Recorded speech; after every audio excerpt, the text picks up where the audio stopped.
I grew up in Delaware, and I was raised in Delaware. I was born in St. Louis, Missouri, and I regularly attended church as a little girl.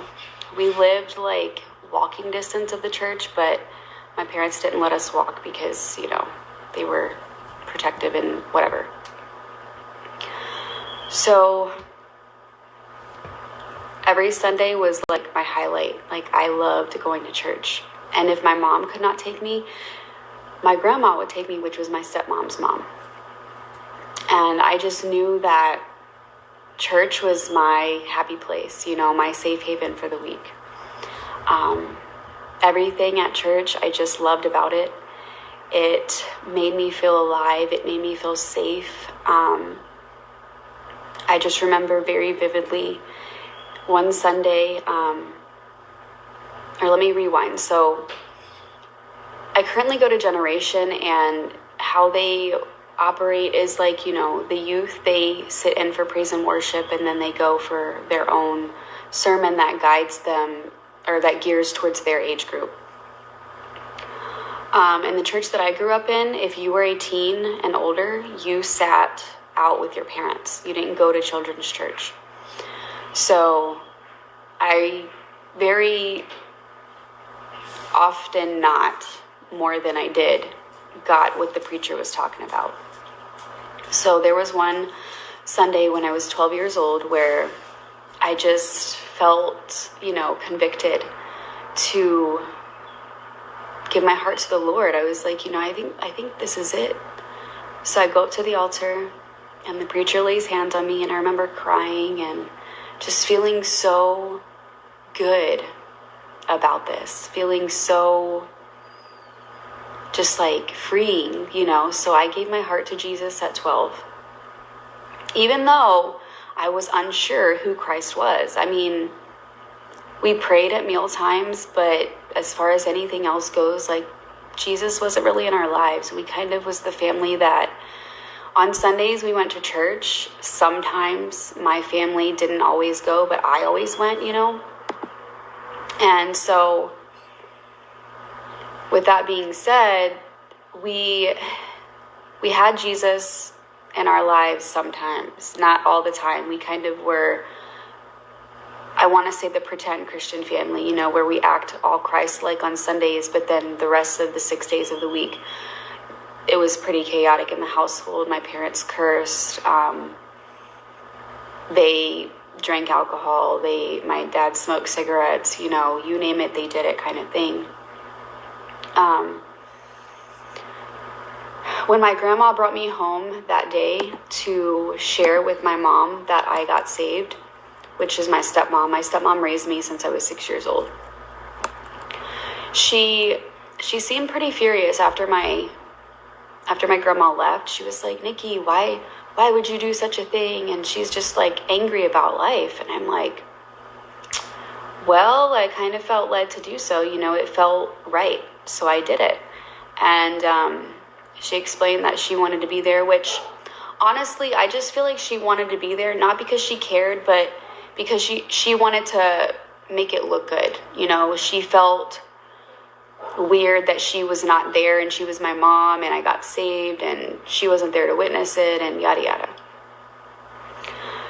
So I'm gonna shut my front door really quick because my dog's barking, so give me 1 second.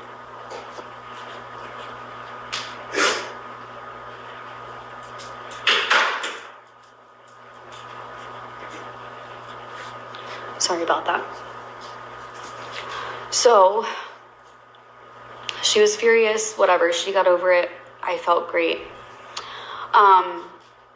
And just to give you an idea of how I was as a child, they called me a hermit crab. I stayed in my room. When company was over, they had to come and be like, "Hey, Nikki, you got to come out, like, people are here." And it was not that nice as I'm portraying it to be. So I would come out, and I very vividly remember always sitting on the floor. I don't know why that was, but I just had a weird childhood. Like, it was not the norm. It wasn't I can't even say I was raised in a Christian home, because it wasn't that way. It wasn't. Let me go back to here so I can stop getting off track. So I felt prompted to give my heart to Jesus. And then it began to be like tough relying on God, because I didn't know who he was, in and out. I knew of him. I knew that he was the answer, and I knew that I wanted to be a part of all of that. But when it came to hard things in life, I didn't go to God for it. I sometimes remember, I have very limited visuals remembering, like, praying before I went to bed, like, by myself, because we didn't pray as a family except at mealtime. But it was really hard for me to rely on God, especially when my father began molesting me at age 9. I was just a little girl. I was not even developed as a female. And this all began when my stepmom began working nights at Food Lion. I don't know if you guys are familiar with Food Lion, but she was the manager at Food Lion. I'm sure she still works there today. I don't really have anything to do with her. But as these things were going on between my father and I, it was hard. But at the age of 9, 10, 11, 12, all of these years that it went on, my father made me believe that it was okay. It was the normal thing to do.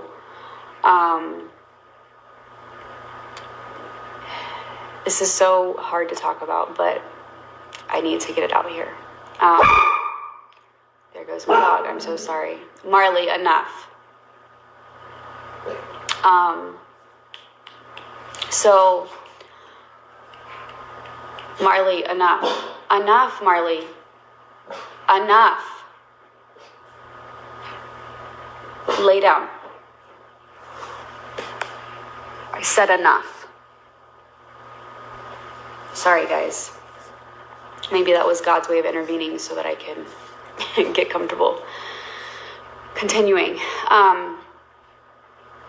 So in the midst of my dad touching me inappropriately, molesting me, whatever you want to call it, at that time I wasn't thinking, at 9 years old, like, where is God in all of this? Why isn't he helping me? Why isn't he here? None of that went through my mind. I was more or less thinking it was this normal thing to do, He led me to believe that if I were to tell anybody, he would go, my daddy would go away for a very long time and never return, which I didn't know that meant jail at that time. I now know that that's what he meant. But at the time, I was too young, I was too naive, I was too gullible, I was daddy's little girl. My dad was married 3 different times, and I went everywhere he went. And he got custody of me at a very young age. I want to say when I was a baby. Yeah, I'm pretty sure it's when I was a baby. And that's a whole nother story for a whole nother time. But I never asked God to, God, can you please save me? I never once said, God, why is this happening? It was just a part of my life. It became a part of my life, like a secret part of my life that I never told anybody. It would just happen, when my siblings would go to sleep and my stepmom would go to work. So I never asked God to help me or free me from these horrible things that I would go through and deal with a couple times a year, every year. I never once cried out to God every day, being treated like Cinderella by my stepmother from the age of 6. I very vividly remember, and not that it's a crime or anything, but it was just how she treated me from my stepsister, you know, her own child, where she didn't make her own child do the things that she made me do. You know, I was washing dishes at the age of 8 and 9. I was pulling up a chair on my knees so that I could reach the kitchen sink, washing dishes. I was watching my siblings illegally, 4 of them. I was 9. I was the oldest, you know. And there's a lot more to that. But again, going through all of these things, I did not reach out to God. I didn't know how to. I didn't know I was supposed to. I didn't know I was able to. I just knew that I was saved, you know. So we're going to fast forward a little bit and get into some more stuff here. So fast forward. And just if you're wanting to know, my dad did serve jail time. He went to jail at the age of when I was 15. And maybe that was God helping me, you know, because it stopped for like a year, a whole year. It didn't happen. And then I turned 15, and the state testing at the school, I don't know if you guys are familiar with that, where you take the state testing.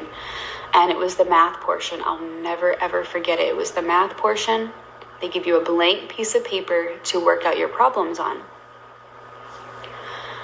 I could not, for the life of me, focus on that test. I could not answer one single question. I thought about even going through it and just randomly answering questions just to get it over with. So I go ahead and use that blank piece of paper, and I begin writing. And I kept looking up at the teacher, making sure they weren't like, you know, they weren't alarmed at what I was doing. So I write on this piece of paper just a few incidences where things occurred and the vivid things that happened between my father and I. And the plan was I was going to build up the courage. I lived across the street from the high school, so I walked home. I was going to build up the courage. As soon as I got home, I was going to tell my stepmom, here's this letter, Mom, like, can you please read it? So by the grace of God, she did read it, because I was so terrified that she wasn't, because we didn't have that close relationship. I've seen so many times on different movies where these things would happen and the stepmom wouldn't believe the child. So I was so fearful that she wasn't going to believe me. And by the grace of God, she did. And he was on the run for quite some time, but they caught him, and he got caught on Mother's Day when the year I was 15. So anyway, fast forward till the year I turned 18. So I signed up for the military at 17. I needed a parent's signature, the whole 9. My stepmom signed for me. I was going to the Air Force. I was going to basic training. I was ready. The Air Force wasn't like my dream. I wasn't in ROTC or anything of that sort, but I was going to use the military to get away, to be free. I was very sheltered as a child. I wasn't like the teenagers at 15, 16 going to parties and this and that. Like, I was very fearful of my parents. I knew better. I knew that if I even thought about sneaking out my window, that my mom was just going to know my thoughts and that I was going to get in trouble, you know? So I didn't dare do any of that stuff. So here I am, 18. By the way, after the age of 18, the very next day I moved out. Literally packed my bags and moved out without my mom knowing. Because that's how bad I wanted to be away from my family. Like, I always felt like the black sheep, just not the one that they wanted. So I'm here waiting for graduation. Waiting to leave for the military. At this point, I definitely so I was waiting for graduation. So I had been done with school. And so I graduated, which my mom never came to that either, my high school graduation. And I was waiting to leave for the military. And I chickened out leaving on my actual date. I was supposed to leave like a couple weeks after graduation, never left. So I hit up my recruiter and I'm like, hey, like, I'm a little fearful. Like, I still want to go, but I'm a little fearful. So is there any way you could push back my date? He's like, yeah, I can push it back 2 more months. I was like, yes, I have 2 more months to spend time with my little boyfriend that I had at the time, because I wasn't allowed to date. I wasn't allowed to date outside my race. I'll just put it that way. And I was always attracted to little black boys. They were my thing. They were my jam. I mean, I'm married to a black man to this day, and I have a mixed child. So that tells you a lot. So anyhow, I began drinking. I began smoking weed. I began going to parties. You know, in this 2 months while I was waiting to go in the military, a lot happened. I was going down in a whirlwind of bad things, bad decisions. I was leaning on, I lost my virginity at 14, guys. 14. And it just went on from there. And I just feel like what my dad did to me played a huge role in that. You know, I turned to sex for love a lot. I thought that boys could fulfill that gap that I felt was missing of the love that my father was supposed to give me, but never did.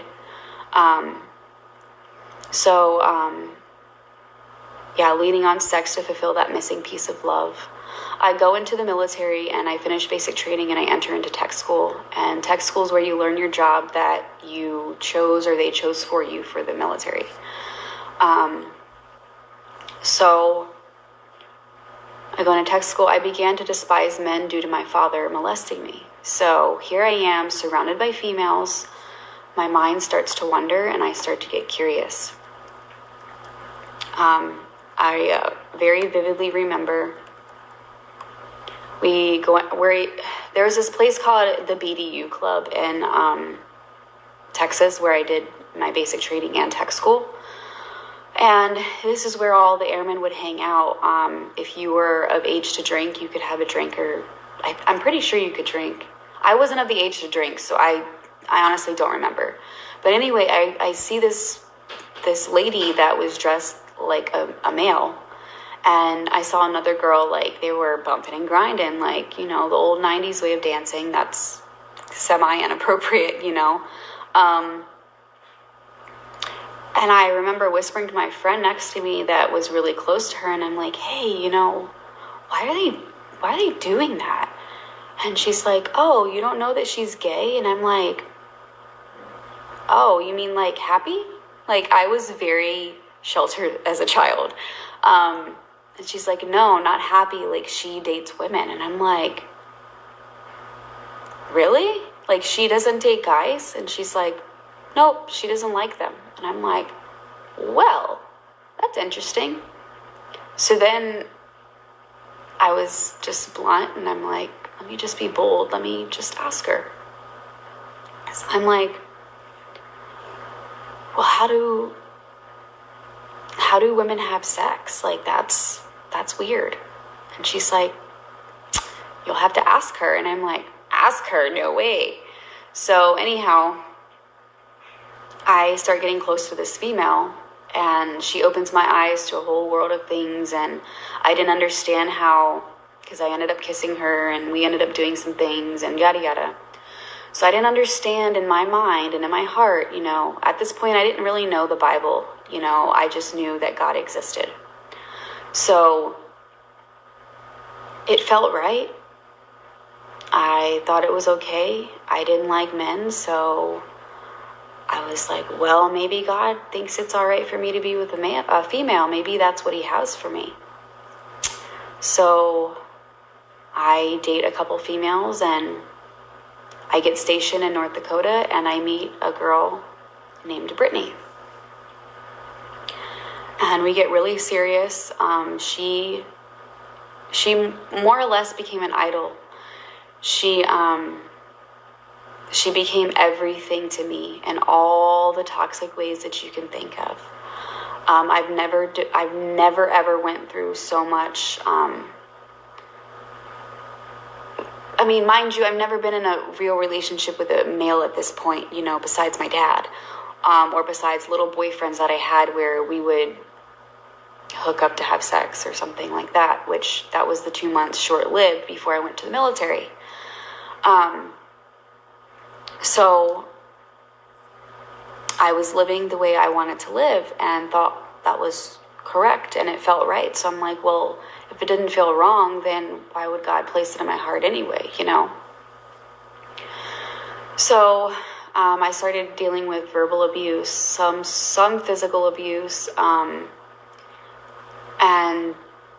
just random things, but the love was there, you know. I'm like, it's here. I love this girl. So, you know, I got really deep. I got engaged, almost married a female, guys. I almost married a woman. I'm so thankful to God that I did not. So thankful that God blessed me with a husband. But anyway, back on track. So I kept living how Nikki wanted to live, not how I was intended to live, not the way God intended for me to live.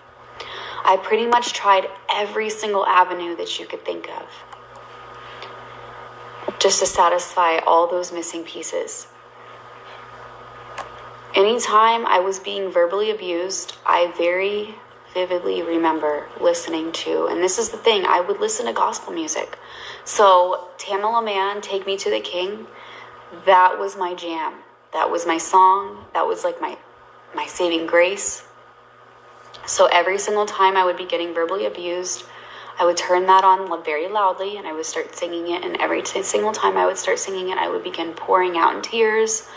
Like I felt the Holy Spirit. I felt God. At the time, I didn't even really know about the Holy Spirit. Like none of that. I didn't know there was a Holy Spirit. I knew there was Jesus and I knew there was God, and that was it. Tears rolling down my face. I soon then gave birth to a beautiful son in 2014. I cheated on the girl, obviously with a guy, and that's how I knew, like, or that's how I began to know, like, Nikki, you still are, like, seeking men, you know, you still are secretly trying to reach out, you know, because obviously the girl didn't know about it until I was pregnant, and I kind of had to tell her. So needless to say, I cheated on the female in order for this to happen, but I firmly believe that God knew what he was doing. I knew that that was all God and nobody else or nothing else. I knew he blessed me with a child for a reason. When Zayden turned 2, I decided that 9 years was fully enough for me to be in North Dakota, and I called it Toxic North Dakota, but more or less it was me who was toxic. It was my atmosphere who was toxic. It was the life I was living that was toxic. It had nothing to do with the state. I mean, yeah, there's nothing to do in Minot, North Dakota, but it had nothing to do with that state. It was the enemy, full on the enemy, and me abiding by what the enemy was wanting me to do. So I decided to download a dating app, and I found I found a guy named Machiavelli. So I met a guy online. I knew him for maybe a month, 2 months most. I don't even think it was that long. Maybe, yeah, it definitely wasn't that long, because I knew him. I met him. We met in person. He flew out there to see me. And yeah, I trusted this guy to take my car and drive us to Arizona. I'm like, you know what? Let's go. But when I got here, nothing that he promised was about. He did not have a home that he owned, like he said. He had a baby on the way. Like, there was a lot of things that were hidden from me that I didn't know about. So, and just a little side note, I was in cosmetology school, so I transferred. And anybody that's been in the military long enough to know, you get benefits. So you get your GI benefits if you choose to use them. So I got paid to go to school. It was brilliant. So I used that to stay on top of water with finances and living. So he began using me for my military benefits, even though he was in the military as well. So anyhow, all these red flags. So 2 months went by and I was like, you know what? This is not it either. I thought that he was the husband that God had for me, but nope, that's not it. So fast forward, left him. I was moving in with different people, living couch surfing more or less with my 2-year-old, and while going to school. excuse me, sorry, my dryer. Everything is, I'm gonna push forward because nothing's gonna stop this testimony from happening. So, anyhow.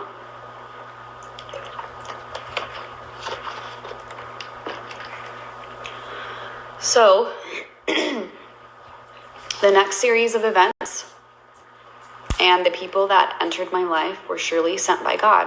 And some of these things are really embarrassing, but I'm going to share them anyway because they're part of my testimony. They're part of what God has done for me.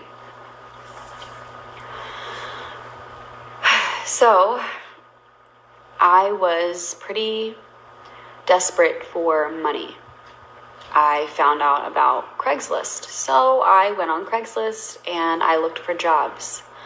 And I found some weird posts, as you always will on Craigslist. And there was a guy, I don't know his name, I don't remember his name, I never will remember his name. But the post or the ad said that he had a foot fetish and that he would give me pedicures, but pay me to give me pedicures because that was supplying his fulfillment for his foot fetish, you know? So I was like, I am in. You give me pedicures and you pay me and I don't have to worry about anything. Like, that's great. I'm sold. I'm in. So I messaged this guy and I know all this is weird, but stay with me.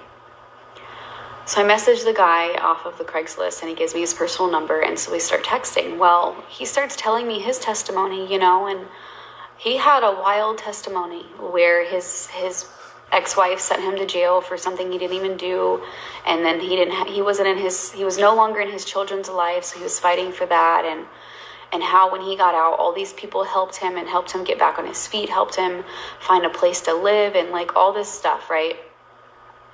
And so I was like, wow, like, that's one heck of a testimony. And I was like, and you know God? And he's like, yeah, like, I love God. God's the reason I'm where I'm at today. And I was like, wow.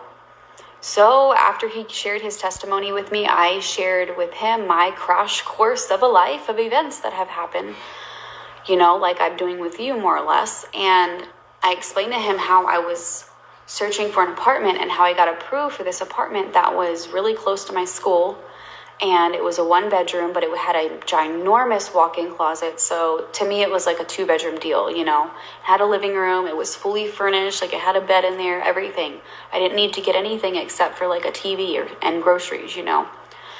So I was like, I need $900 for this. So that's why I'm kind of reaching out to you and da-da-da-da-da. So I was like, so I'm hoping that you're ready for a lot of pedicures, you know, all this stuff. So he goes, well, how about I meet you now for the $900 for your deposit for this apartment? And I'm like, sir, like, I don't have the ability to pay you back. And he's like, it's okay. Like, God's telling me to help you. And I'm like, oh, okay, you know, I'll trust it. I said, but I'm going to bring my friend with me because this is a little sketchy. He's like, by all means, bring your friend so you feel safe. So I bring my friend. And I meet him at a very well-lit, like, shopping center next to a grocery store. And he literally hands me $900. And I'm blown away. I'm like the emoji where the brain's like, poof. So I'm like, I get in the car and I'm like, her name was Heather.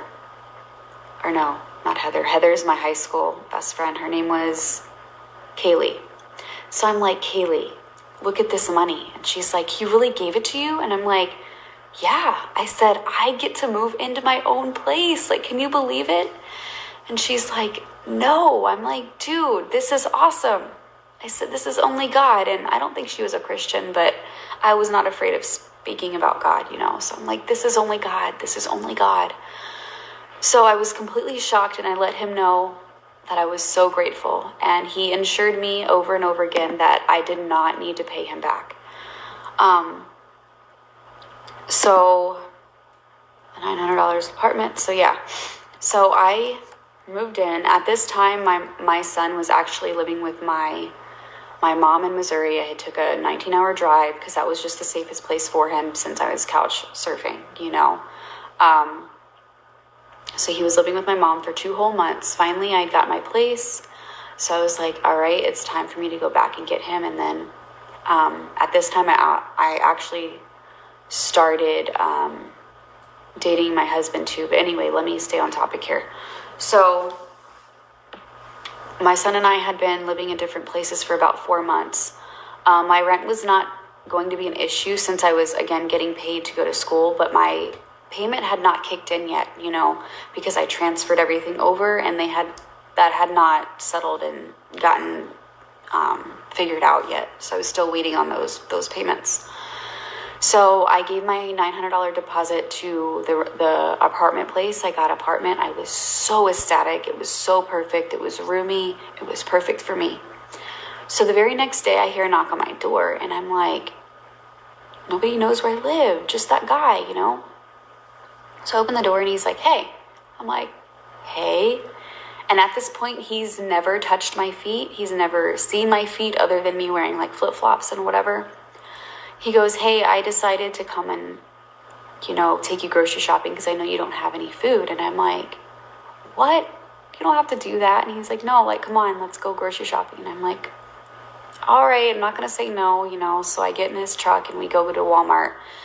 The most awkward thing ever.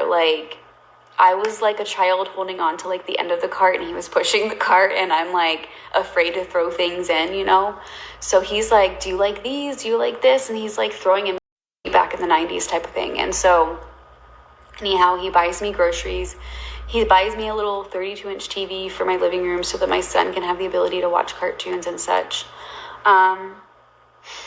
And like I said, he never touched my feet. And so I actually lost my phone that had his contact in it because I was going to remain friends with him. But I lost the phone that I had to contact his contact number in. And then I soon met my husband. And the same time I met my husband, I didn't know he was my husband. We were just kind of talking, as Gen Z calls it today. We were getting to know one another. We were dating. He was taking me out to dinner a lot. Stuff like that. He has not met my son yet. So 2 months go by, but before those 2 months, I was still waiting on that money that I knew was coming, but had not shown up yet. So I was like, what else can I do that's legal? I began stripping. I was a stripper, guys. I thoroughly enjoyed it at the time. Now I look back and I'm like, Nikki, what were you thinking? What were you thinking? So I began stripping at a strip club so I would not be living paycheck to paycheck. And again, I was waiting on that money. And again, back to doing what Nikki wanted to do and not what God intended me to be doing. I did thank God, and I knew it was God that sent that man my way. I met my now husband on a dating app. We began dating, and 2 months later, I did get my son and bring him back. And they met because I knew that was my husband at that point. I was like, you know what? This man is it. He remained there through it all, through me stripping, through my toxic ways. I'm just I'm so grateful. So he stuck by my side, even in the midst of me stripping, in the midst of everything else that was going on within me, through me. I vowed to stop stripping when we got married a year and a half later, which I did. I really, really did. I stopped. It was bad. I was drinking 4 days a week because I was stripping 4 days a week. I was going Thursday, Friday, Saturday, Sunday. I still was not going to church. I never looked back on dating females. I told myself never again because that female left such a horrible taste in my mouth. And she even still tried to come back in my life. She would message my husband on Facebook. She would message me on Facebook talking about, when are you going to let me see my son, Zayden? Which, that's not your son, bro. God did not design a woman and a woman to have children. So you are not the reason I got pregnant, I still was smoking weed, marijuana, whatever you want to call it, to numb the thoughts that would go through my head, because I mean, when I first started stripping or dancing, whatever you want to call it, I had asked these girls that were in these strip clubs, I'm like, how do you guys do this sober? How are you okay doing this? Because I did feel a little guilt, I would say. I described it as awkward feeling. You know, I felt awkward, but I was good at it. And I mean, it was just horrible that I was good at it, but whatever. Just being very honest. And they were like, oh, we drink alcohol. And I'm like, I've never been a drinker like that. You know, I mean, I partied and such in the military, but so anyway, that's what got me into the drinking. So I would drink 4 days a week straight for a year and a half. I was smoking weed pretty much every day, any chance I got. The marijuana numbed my thoughts. I didn't have to deal with anything. So then, fast forward, this was towards the end where I was engaged already. I started going to a church because of another stripper, actually. She introduced me to the church that she goes to, and I'm like, you do this and you go to church? Like, that's kind of weird, but anyhow, I went. So I started going to this church, and they would have church in a school auditorium. They didn't actually have like their own church building, but I didn't care. It was church. I was getting fed the word, and I soon introduced my husband, and he went a couple times, and he's like, I don't know. So he would go here and there, maybe once a month, once every 2 months. So church was not his thing. He was raised in church too, but he has a different story. So then I started going to another church that my other friend introduced me to, where I got baptized at just randomly. And I don't even consider that a real baptism, in my opinion, in my heart and my soul, because I didn't take it serious. So anyway, the pandemic hit, and that equaled no church. We could no longer go. So I was like, well, what am I going to do? And before this, I did start going to Impact Church in Scottsdale, which I soon became not a fan of.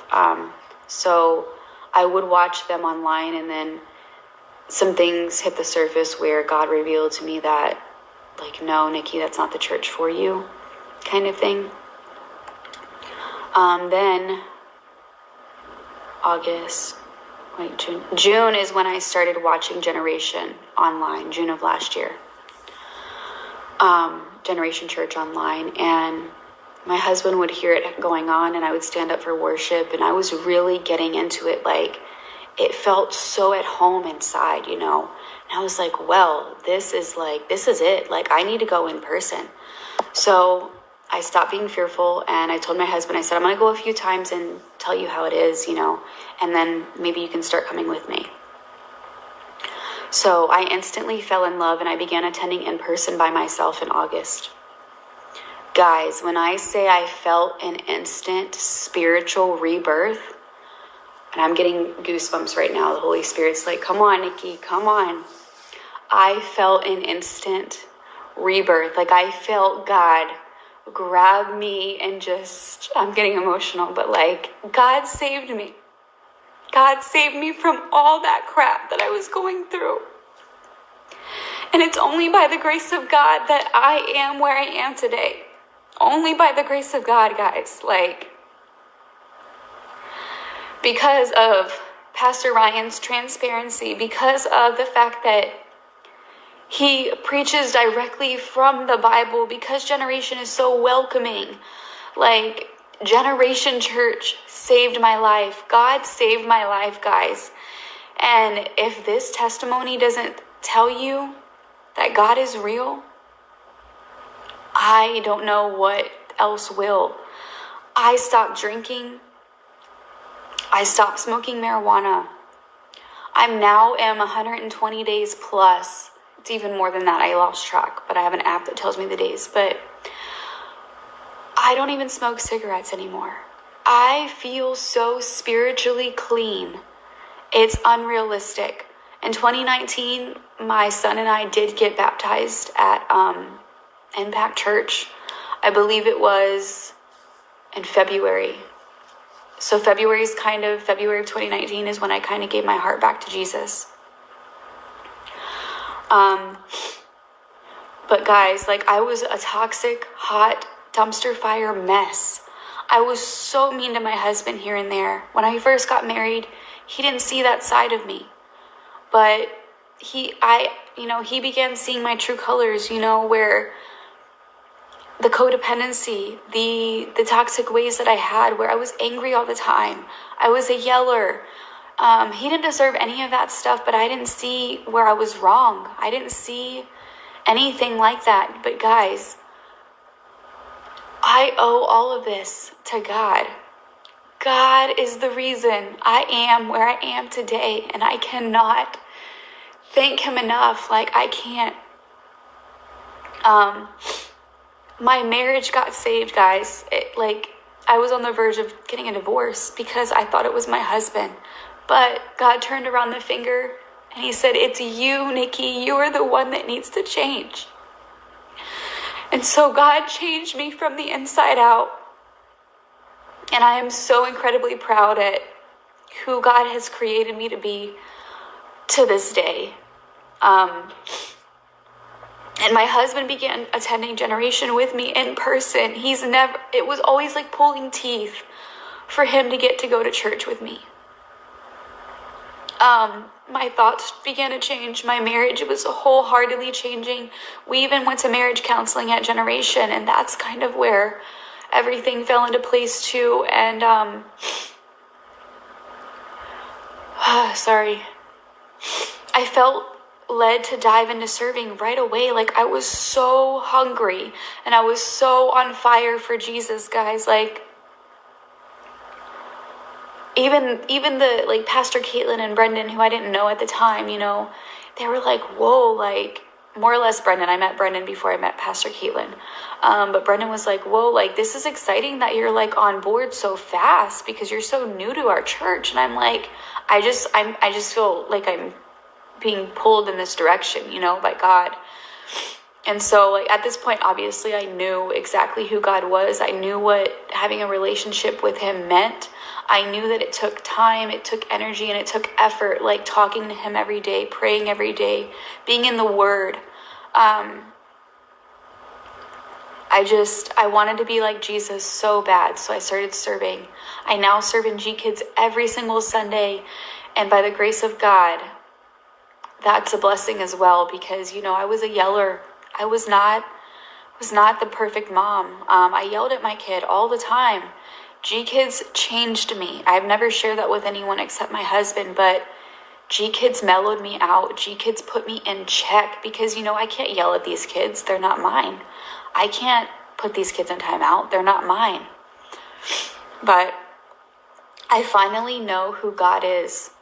I finally understand what the hype was all about.